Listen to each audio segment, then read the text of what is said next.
Nama saya Nurul Hidayah binti Abu Raja. Saya daripada program Diploma in Management. Pilih SIUC sebab dia mudah.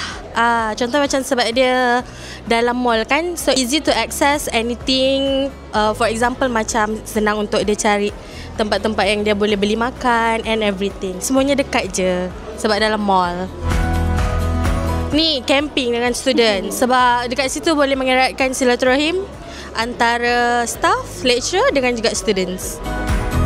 Mungkin saya nak sambung degree, maybe dekat mana tak tahulah, doakan saya yang baik-baik. Saya nak jadi kaya, amin. Saya berdebar ya. Tadi sampai saya nak naik tu kasut saya terjabut. Nasib baik orang tak nampak sebab kita profesional kan. Saya berdebar dan saya sangat bangga dengan diri saya sendiri. Thank you.